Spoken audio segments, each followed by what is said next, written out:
टिहरी लोकसभा का कौन प्रत्याशी कितना अमीर है और कौन प्रत्याशी कितना गरीब है, किसके पास लग्जरी चीजें हैं और किसके पास लग्जरी चीजें नहीं है, बॉबी पवार कितने अमीर हैं और माला राज्य लक्ष्मी शाह के घर में कितनी संपत्ति है, कहीं जोत सिंह कुंसोला भी तो करोड़पति नहीं है। आइए आपको बताते हैं इस वीडियो में। आगे बढ़ने से पहले परंपरा को निभाइए, वीडियो को कीजिए लाइक, चैनल को कीजिए सब्सक्राइब और कमेंट पूरा वीडियो देखने के बाद कीजिएगा। नमस्कार, मैं हूं दिग्विजय चौहान। टिहरी लोकसभा सीट पर 3 प्रमुख कैंडिडेट हैं, जिसमें सबसे पहला नाम आता है बीजेपी की कैंडिडेट माला राज्य लक्ष्मी शाह का। माला राज्य लक्ष्मी शाह राज परिवार से आती हैं। दूसरे कैंडिडेट कांग्रेस के जोत सिंह कुंसोला है, जो कि एक पुराने नेता रह चुके हैं, और तीसरे कैंडिडेट निर्दलीय बॉबी पवार है, जो कि बेरोजगार संघ के अध्यक्ष हैं। इसके अलावा भी काफी कैंडिडेट है, लेकिन प्रमुख रूप से इन तीनों कैंडिडेट की बात हम करेंगे। किस कैंडिडेट के पास कितनी संपत्ति है, किस कैंडिडेट के पास कितनी लग्जरी चीजें हैं, उस पर आ जाते हैं। सबसे पहले बात इस सीट की और संभवतः उत्तराखंड की सभी सीटों में सबसे अमीर प्रत्याशी की, माला राज्य लक्ष्मी शाह, जो कि राज परिवार से आती हैं। जाहिर सी बात है भाई, राजा लोग हैं तो संपत्ति भी उसी हिसाब से होगी, लेकिन कितनी आप सुनेंगे तो चौंक जाएंगे। पहले मैं आपको ये बता दूं कि ये जानकारियां जो है इलेक्शन कमीशन की वेबसाइट से निकाली गई हैं, जहां पर नामांकन के दौरान ये सभी कैंडिडेट्स अपना एक एफिडेविट जो है वो जमा करते हैं, जिसमें सारी संपत्तियों का और चल रहे मुकदमों का ब्यौरा इन्हें देना पड़ता है। माला राज्य लक्ष्मी शाह टिहरी के राज परिवार से आती हैं। जाहिर सी बात है उनकी संपत्ति ज्यादा होगी, लेकिन कितनी तो सुनिए। बीजेपी की प्रत्याशी माला राज्य लक्ष्मी शाह के परिवार के पास कुल संपत्ति, कुल मिलाकर के जो संपत्ति है वो 200 करोड़ रुपए के आसपास है, जिसमें से 7 करोड़ रुपए तो अकेले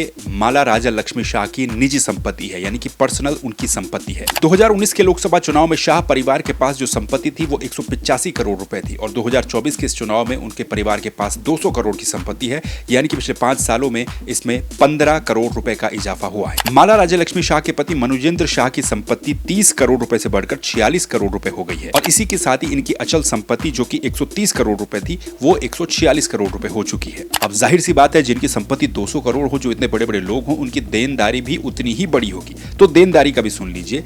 माला राज्य लक्ष्मी शाह के परिवार पर कुल 17 करोड़ रुपए की देनदारी है। अब बात कर लेते हैं गाड़ियों की। माला राज्य लक्ष्मी शाह के पास पर्सनल यूज के लिए फॉर्च्यूनर, टोयोटा की इनोवा गाड़ी और होंडा सिटी, ये 3 लग्जरी गाड़ियां मौजूद हैं। ठीक उसी तरह से इनके पति यानी कि मनोजेंद्र शाह की गाड़ियों की अगर आप लिस्ट देखेंगे तो सर पकड़ करके बैठ जाएंगे और सोचेंगे कि काश उनके पास भी इनमें से कोई एक गाड़ी होती। मनोजेंद्र शाह के पास 1977 की एम्बेसडर कार से लेकर Cadillac, Maruti Zen, Mercedes Benz, Porsche Boxster, BMW 640D, Land Master, Dodge जैसी 10 लग्जरी गाड़ियों का कलेक्शन है। जो नाम मैंने आपको बताए हैं, इनकी फोटोज आप जो है सोशल मीडिया से ढूंढ करके देख लीजिएगा।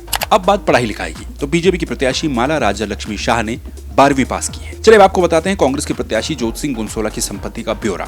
जोत सिंह कुंसोला भी एक करोड़पति कैंडिडेट है। जोत सिंह कुंसोला कांग्रेस के बहुत पुराने नेता है, मसूरी से विधायक रह चुके हैं।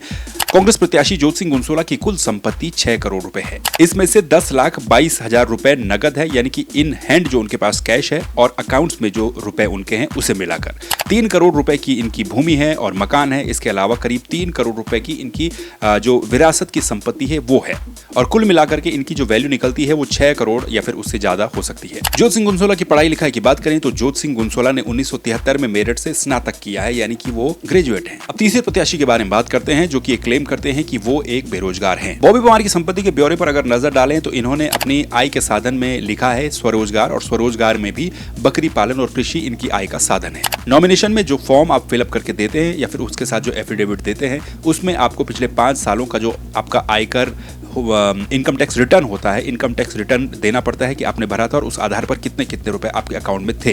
तो इनका वो जो सेक्शन है वो बड़ा जबरदस्त है। उस पर 0 लिखा हुआ है। उस पर ये लिखा है कि आज तक इन्होंने कभी भी आयकर रिटर्न भरा ही नहीं, इनकम टैक्स रिटर्न भरा ही नहीं, क्योंकि आय ही नहीं है। बॉबी पवार के हाथ में नकदी 5,000 रुपए की है।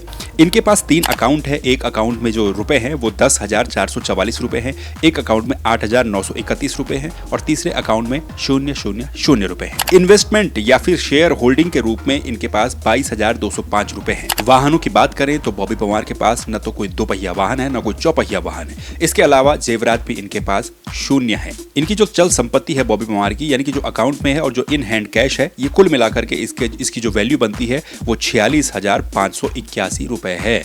अब आप सोचिए, एक तरफ 200 करोड़, एक तरफ 46,000 रुपए। अब इनकी अचल संपत्तियों पर भी नजर डाल लीजिए तो लाखा मंडल में इनकी एक जमीन है जिसकी वर्तमान कीमत करीब 1 लाख रुपए है। ये जमीन 56,000 रुपए में खरीदी गई थी। बाकी इनके पास कोई भी कमर्शियल न तो प्लॉट है, न कोई अपार्टमेंट है, न ही कोई मकान है। बॉबी पवार की देनदारी उनकी आय से ज्यादा है। इनके ऊपर 1,60,000 रुपए का लोन है जो कि इन्होंने बकरी पालन के लिए लिया था, और बकरी पालन ही इनकी आय का स्रोत है, जिसमें लिखा गया है कि इससे इन्हें 20,000 रुपए प्रति वर्ष यानी कि साल का 20,000 रुपए आय बकरी पालन से और कृषि से होती है। संपत्ति तो इनके पास है नहीं, लेकिन एजुकेशन क्वालिफिकेशन जो है वो इनकी अच्छी खासी है। बॉबी पवार की शिक्षा दीक्षा पर नजर डालें तो इन्होंने डीएवी पीजी कॉलेज से बीए किया है और बीएड किया है वीर शहीद केसरी चंद महाविद्यालय डाकपत्थर से। कुल मिलाकर के बॉबी पवार की जो चल अचल संपत्ति है इसकी पूरी वैल्यू 1,46,581 रुपए है। तो ये थे 3 कैंडिडेट जिनकी संपत्ति का ब्यौरा हमने आपको दिया। एक तरफ 200 करोड़, दूसरी तरफ 6 करोड़ और तीसरे प्रत्याशी बॉबी पवार जिनकी कुल चल अचल संपत्ति 1,46,000 के आसपास बैठती है। हालांकि मुकदमों की बात करें तो बॉबी पवार के ऊपर काफी अच्छे खासे मुकदमे दर्ज किए गए हैं। उसमें उन्होंने ये भी लिखा है कि सब राजनीतिक द्वेष के कारण किए गए हैं। तो इस तरीके के एफिडेविट आप भी चेक कर सकते हैं। इलेक्शन कमीशन की वेबसाइट पर आपके जो भी कैंडिडेट हैं उनके एफिडेविट उपलब्ध है और वहां से आप देख सकते हैं। तो आपका अब बताइए कमेंट करके कि आपको क्या लगता है इस सीट के ऊपर जो तीनों प्रत्याशी हैं इनकी संपत्तियां देखकर आप क्या कहेंगे। एक तरफ माला राज्य लक्ष्मी शाह 200 करोड़ की संपत्ति परिवार की कुल मिलाकर के, वो तो राजपा परिवार के हैं ही। दूसरी तरफ ज्योति सिंह गुंसोला करीब 6 करोड़ के आसपास संपत्ति और तीसरी तरफ बॉबी पवार करीब लाख 1.5 लाख के आसपास की कुल मिलाकर के जमीन को मिलाकर के भी संपत्ति। क्या कहते हैं आप कमेंट करके जरूर बताइएगा। बाकी इसी तरीके के कंटेंट के लिए या फिर उत्तराखंड में इलेक्शन से रिलेटेड कंटेंट के लिए आप सब्सक्राइब कर दीजिए इस चैनल को दिग्विजय चौहान को और फेसबुक पर भी फॉलो कर दीजिए। कमेंट जरूर कीजिएगा। Thank you very much.